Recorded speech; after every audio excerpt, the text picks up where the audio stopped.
बोलो जयकारा।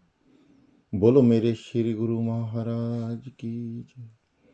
बोलो श्री सतगुरुदेव भगवान की जय। बोलो श्री परमहंस दयाल जी महाराज की जय।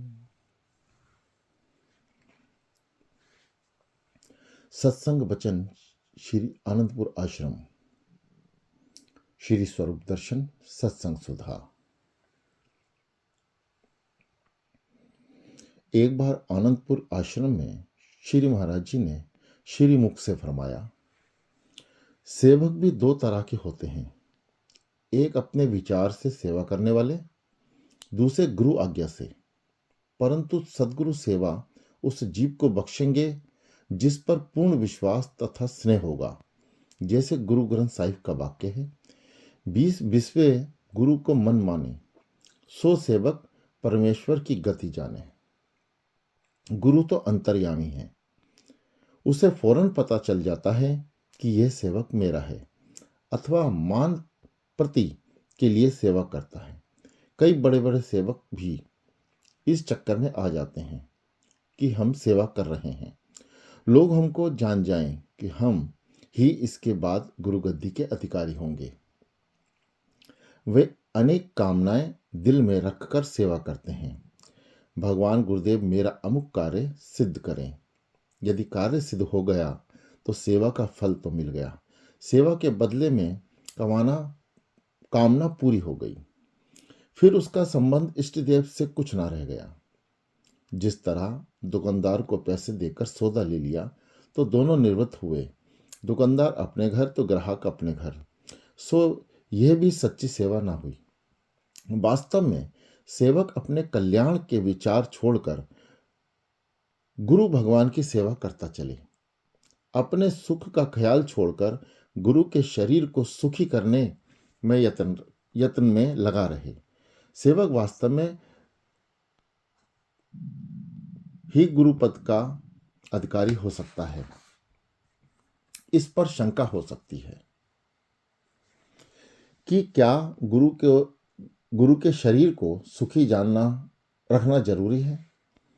गुरु तो स्वयं सुखदाता है, सेवा से भला गुरु को क्या सुख होगा? इसका उत्तर यह है कि गुरु स्वयं सुखदाता है, परंतु सेवक उस महान सुख में अपने क्षणभंगुर तुच्छ सुखों को भेंट करके सारे सुखों का स्वामी हो जाएगा। ये पौराणिक गाथा मशहूर है कि जब राजा कर्ण धनुष विद्या सिखाने परशुराम जी के पास गए तो स्वयं ही ब्रह्म प्रकट किया, क्योंकि परशुराम जी क्षत्रिय को विद्या नहीं सिखाते थे। कर्ण को गुरु सेवा करते तथा धनुर्विद्या सिखाते काफी समय हो गया था। एक दिन कर्ण की जांघ पर सिर रखे गुरु महाराज जी सो रहे थे कि एक जंगली कीड़े ने आकर इस प्रकार कर्ण की जांघ को काटा कि मांस का टुकड़ा निकालकर ले गया, परंतु कर्ण ने जांघ तक ना हिलाई। उस समय पीड़ा को सहन कर लिया। उसने सोचा कि यदि जांघ हिलाई तो गुरुदेव जाग उठेंगे। भाव यह था कि गुरु को सुख मिले चाहे स्वयं दुखी रहूं। वह अपने सुख को गुरु अर्पण कर रहा था। जांघ के काटने से गरम गरम लहू की धारा बह निकली। जब गुरु के शरीर को वह लहू लगा तो वे जाग उठे और देखकर चकित रह गए। उन्होंने पूछा, कर्ण, यह खून कैसे निकला? कर्ण ने उत्तर दिया, गुरुदेव, कीड़े ने काटा है और मैंने जांघ इसलिए नहीं हिलाई कि कहीं आपके आराम में बाधा न पड़ जाए। तब नीति निधान आत्मस्वरूप परशुराम जी ने कहा, कर्ण, सच बताओ कि तुम ब्राह्मण हो या क्षत्रिय? यदि तुम ब्राह्मण होते तो इतनी सहन शक्ति ना होती। यह जरूर क्षत्रियपन है। आपका भाव तो ऊंचा है परंतु कपट साथ है। जाओ, हम शाप देते हैं कि कपटी विद्या समय आने पर भूल जाएगी। सो गुरुमुख जी, यहां दोनों भाव पूर्ण हुए। सेवा भी की परंतु मन का विचार कपट न छोड़ा। निष्कपट सेवा ही सेवक को सच्चा सेवक बनाती है। कई सेवक तो ऐसी सेवा को गुरु का स्वार्थ जानकर अपने कल्याण के लिए भजन करते रहते हैं तथा भजन को ही सेवा में ऊंचा समझते हैं। उनका विचार यह होता है कि सेवा से दूसरों का भला होगा, परंतु भजन से हमारा अपना कल्याण होगा। यदि भजन करते करते कुछ प्रकाश हो भी गया तो अभिमान में डूबकर और यह पतन हो जाएगा। बिना सेवा के भजन में अहंकार आ जाता है। सेवा और भजन सुरती रूपी गाड़ी के दो पहिए हैं। सुरती ने अपने निज धाम तक जाना है, भजन धन है और सेवा ताला। ताले के अंदर ना जाने क्या पड़ा हो। सेवक को अहंकार नहीं होता, भजन करने वाले अथवा ज्ञानी को अहंकार हो जाएगा। ऐसे व्यक्ति पश्चाताप की अग्नि में जलते रहते हैं। जब शूर्पणखा भगवान राम को लक्ष्मण के पास विवाह करने के विचार से आई तो श्री राम ने लक्ष्मण को संकेत किया। तब लक्ष्मण ने उत्तर दिया कि मैं सेवक हूँ तथा सेवा काम करने में का मुझमें सामर्थ्य नहीं। अब वह फिर श्री राम जी के पास आई। श्री राम जी ने फिर लक्ष्मण के पास भेजा। तब लक्ष्मण जी बोले, सेवक सुख चाह मन भिखारी, व्यासनी धन शुभ गति व्यचारी, लोभी यश चाह चार गुमानी, नवद ही दूध चाहत के प्राणी। अर्थात सेवक होकर सुख की इच्छा करे, भिकारी मान चाहे, व्यासनी ज्वारी शराबी इत्यादि धन चाहे और गुमानी अभिमानी चारों पदार्थ की इच्छा रखे तो मानो ये आकाश से दूध धोने जैसा है, जो कि असंभव है। तात्पर्य यह है कि सेवक सुख की इच्छा त्याग करके ही सुख ले सकता है। वह अपने लिए सेवा ना करे बल्कि गुरु भगवान को सुख चाहता रहे। श्री गुरु अमरदेव जी भल्ला जाति के क्षत्रिय थे। 8 साल की उम्र तक तीर्थ यात्रा, महात्मा जनों की सेवा तथा दान पुण्य करते रहे। परंतु जब एक ब्रह्मचारी महात्मा से पता चला कि बिना गुरु के सब किया कराया निष्फल है, तब गुरु अंगद देव जी ने गुरु बनाया तथा शब्द ब्रह्म का उपदेश लिया। सूरज प्रकाश ग्रंथ में यह कथा इस प्रकार है। श्री गुरु अमरदेव गोविंदवाल में रहा करते थे। पहले वे गुरु के लंगर में सेवा करते थे। बाद में श्री गुरु अंगद देव जी के पवित्र शरीर की सेवा ले ली। गुरुदेव ने सुपात्र जानकर सेवा बख्श दी। तब आपने गुरु के पवित्र शरीर को स्नान कराने की सेवा ले ली।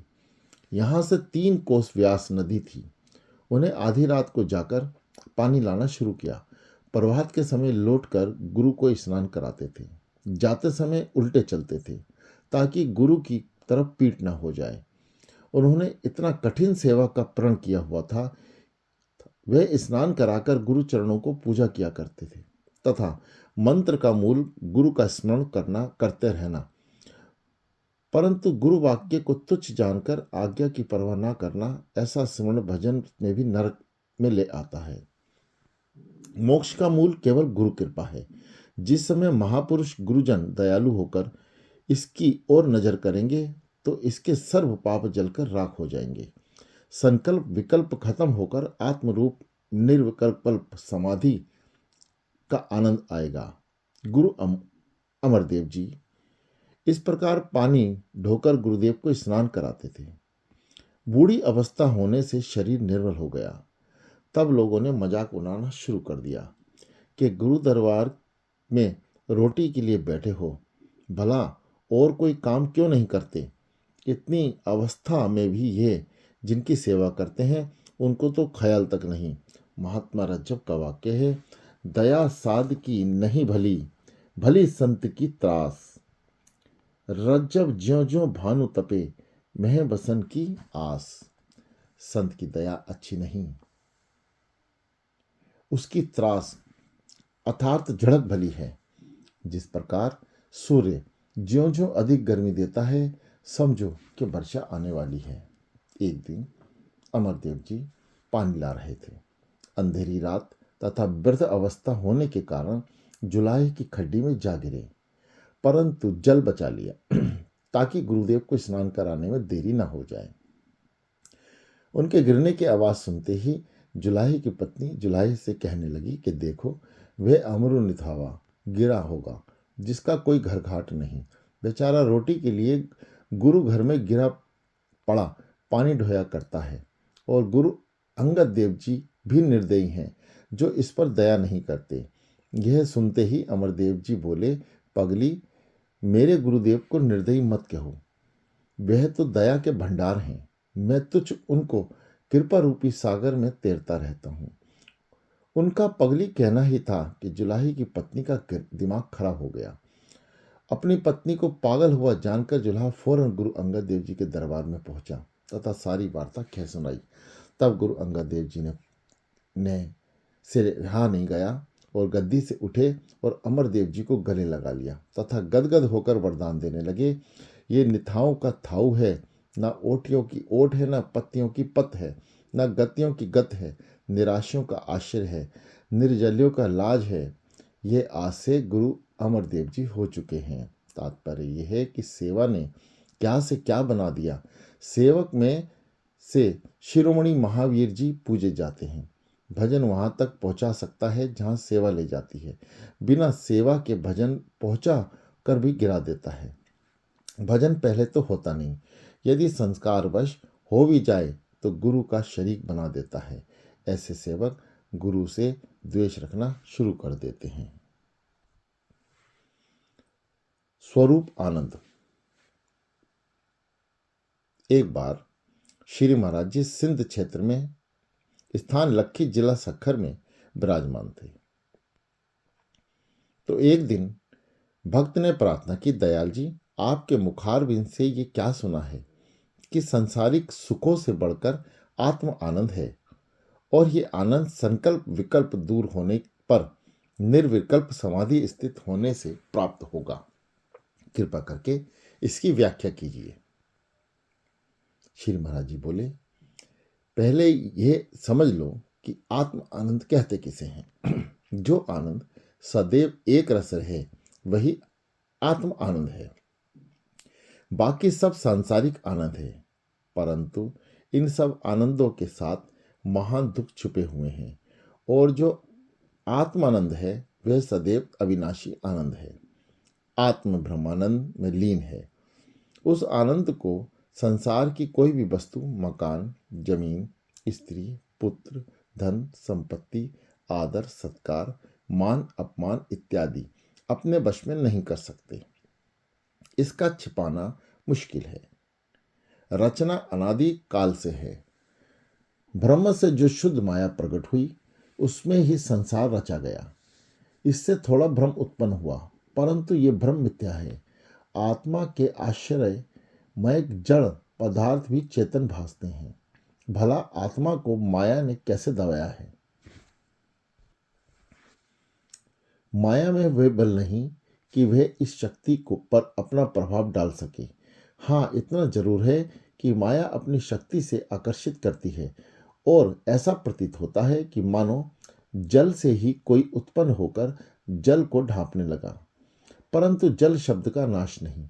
जिस प्रकार मकान की दीवार ही मकान में अंधेरे का कारण बन जाती है, अंधकार वास्तव में आया कहां से है? दीवार हटते ही प्रकाश है। इसी प्रकार माया ने आत्मा के सहारे ही आत्मा को छिपाया हुआ है।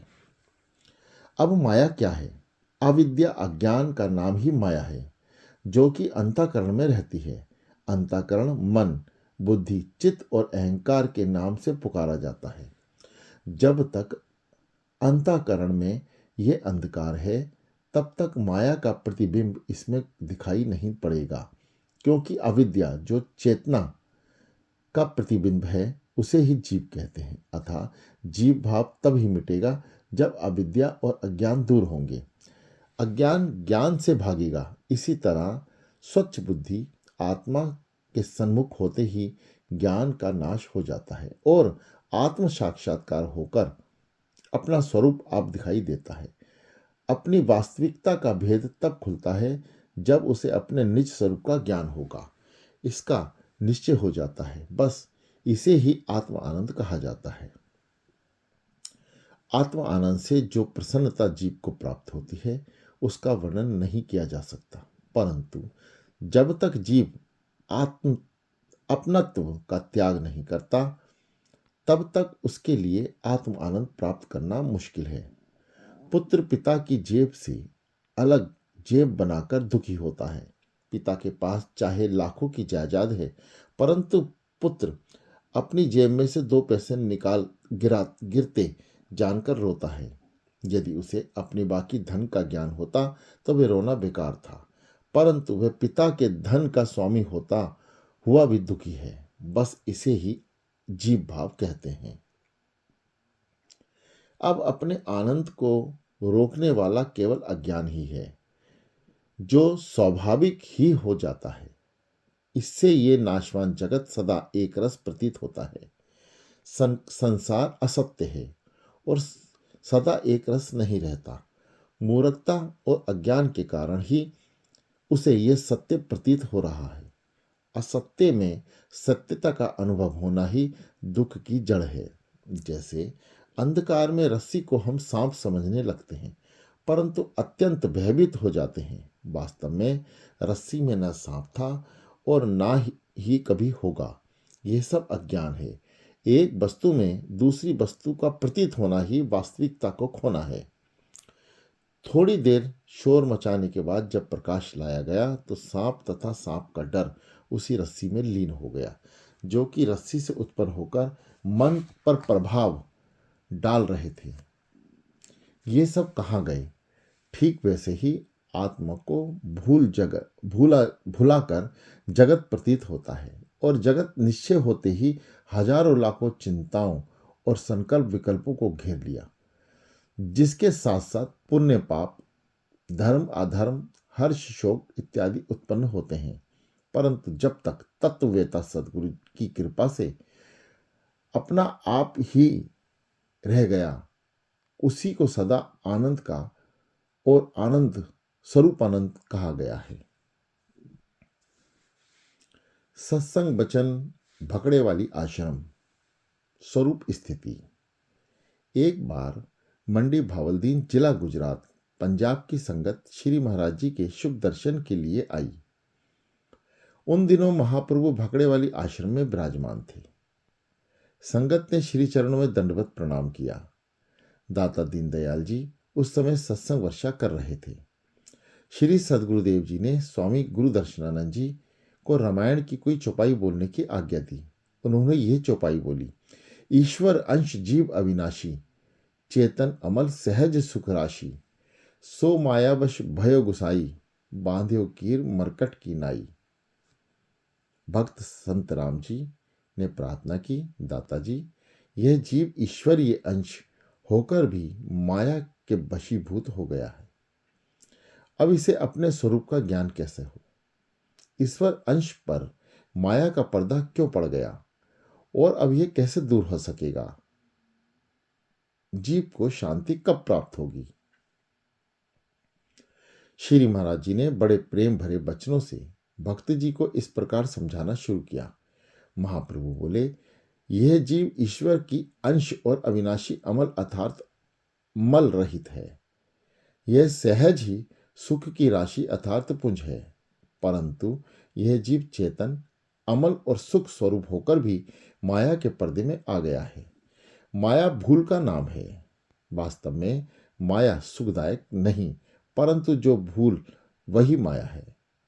भला जो बंदर और तोते के समान बंधन में आ गया हो, उसे किसी ने तो बांधा नहीं, स्वयं ही बंध गया। तोता अपने लोभवश अपना पंजा नहीं छोड़ता और चिल्लाता है कि मैं पकड़ा गया। बस थोड़ी सी भूल ने ही उसे बंधन में डाल दिया, क्योंकि उसी समय फंदक आकर तोते को पकड़ लेता है। इसी प्रकार बंदर भी अपने लोभवश चने से प्रेम करता है। बंदर पकड़ने वाला पृथ्वी में छोटा सा लोटा चने में भर कर गाड़ देता है। लोटे का मुंह तंग होता है। बंदर जब अंदर हाथ डालकर चने निकालना चाहता है तो मुट्ठी भरने पर हाथ मोटा हो जाता है। वे चने तो अपने पंजे में नहीं छोड़ता और रोने चिल्लाना शुरू कर देता है कि मुझे अंदर से किसी ने पकड़ लिया। तब अच्छा मौका जानकर कलंदर बंदर को पकड़ लेता है। अब यह वास्तव में पकड़ा गया। वे दोनों ही झूठे बंधन में बंधे हैं। इसी को जीव कहते हैं। यदि वो भूल ना करते तो फंदक दोनों को दुखी ना करता। अब प्रश्न है कि जीव को अपने स्वरूप का ज्ञान कैसे हो। इसके लिए सबसे पहले स्थूल बंधन को तोड़ना होगा ताकि ये हंगता ममता दूर हो। जीव चाहे संबंधियों में ही रहे परंतु उनका बंधन दिल से तोड़े रखे और विचार रूपी तप करता रहे कि मैं चेतन हूं। इसका परिणाम यह है कि चेतन वह जानता है कि यह मेरा हाथ है, हाथ जड़ है, जड़ को कुछ ज्ञान नहीं कि मैं इसका हूं। इसी प्रकार समस्त शरीर जड़ है। इस प्रकार इस शरीर को ज्ञान नहीं कि मैं किसका हूं, परंतु उस चेतन को ज्ञान है कि यह शरीर मेरा है। स्वाभाविक ही वह कभी कह उठता है कि आज थकान है और शरीर रोगी है। ड्राइवर नहीं बिगड़ा, इंजन बिगड़ा है। इंजन का पुर्जा ढीला है और चलने से रुक गया है।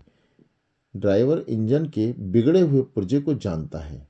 उसे इंजन का पूरा ज्ञान है और वह बिगड़े पुर्जे को बना भी सकता है। इस पर भक्त संतराम जी ने प्रार्थना की, हे प्रभु, आपके वचनानुसार शरीर और चेतन अलग अलग हुआ, परंतु चेतन होता हुआ भी शरीर माया के पर्दे में क्यों आकर ज्ञान की खोज करने लगे। जब यह भी ही चेतन अंश तो फिर उसको बिगाड़ का भ्रम ही क्यों हुआ। गुरुदेव बोले, सुनो प्यारे, शरीर पंच भौतिक है। 5 महाभूत के मिलने से आकार बन गया। वास्तव में ये 5 तत्व अपने अंदर समा जाते हैं। ये आकार होता हुआ भी आकारी नहीं है। इसके अंदर जो आत्म चैतन्य है ये सदा एक रस है। ना इसका जन्म है ना मरण है। वास्तव में ये अलग है, अर्थात इन तत्वों में से नहीं मिल सकता। जैसे अनेक पुर्जे मिलने से बाजा हारमोनियम बन जाता है और अंदर वायु के प्रवेश करने से स्वयं निकलता रहता है, वैसे ही इन 5 तत्वों में चैतन्य प्रकाश होते ही आवाज आ जाती है। जैसा परमाणु शक्ति के बिना ये जड़ है, कुछ नहीं कर सकता। इसी प्रकार जब जीव के बिगड़े जब जीव के बिगाड़ का भ्रम ही मिथ्या है, परंतु कई बार यह सत्य भी होता है। महासागर चैतन्य है और उसकी लहर जो बाहर आकर मलिन हो गई, उसमें कीटाणु पड़ गए, अशुद्धि का भ्रम हो गया। तब उसे गाढ़े क्या पानी पुकारने लगे। वास्तव में यह सागर का अंश है। यदि समुद्र में चली जाए तो सागर उसे अपना स्वरूप समझकर अपने में लीन कर लेता है। यदि आप ये कहें कि तरंग समुद्र वाला काम क्यों नहीं करती, सागर वाले गुण उसमें क्यों नहीं, तो प्यारे, उसका गुण और स्वाद दोनों समुद्र जैसा होगा, परंतु कर्म वह नहीं। सागर में बड़े बड़े जलचर, मछलियां और जहाज चलते हैं, परंतु उसके पानी में ये वस्तुएं नहीं पाई जाती। बस अंशा अंशी का इतना भेद है। अब भजनाभ्यास अथवा शुभ कर्म में युक्त होना, अर्थात इस लहर को अपने केंद्र में लौट कर ले जाना, यह कहते हैं फिरना। वह कहते हैं फिरना कि मैं ब्रह्म हूं बेकार है। जिसको कहना है कि मैं ब्रह्म हूं, दूसरा दिखाई देता है तो उसको कहता है कि मैं ब्रह्म हूं। यदि वह ब्रह्म है तो दूसरा कौन हुआ। बस दूसरा दिखाई देना ही अज्ञान है। वाचक ज्ञान पथ भ्रष्ट कर देता है। सच्ची जिज्ञासा उत्पन्न होते ही अपना कर्तव्य है कि अपने आप की खोज करें और इस शरीर में अपने को जानने के लिए उत्सुक रहें। पूर्ण गुरु शीशे के समान है। जैसे मनुष्य अपना मुख देखने की इच्छा लेकर शीशे के सामने जाता है और शीशे से प्रेम करता है, इस प्रकार शिष्य गुरु से प्रेम और भक्ति का संबंध बढ़ाता जाए। जब उसके ज्ञान की आंख खुलेगी तब वह आनंद को प्राप्त कर लेगा और फिर शांति ही शांति है। बोलो जयकारा। बोलो मेरे श्री गुरु महाराज की जय।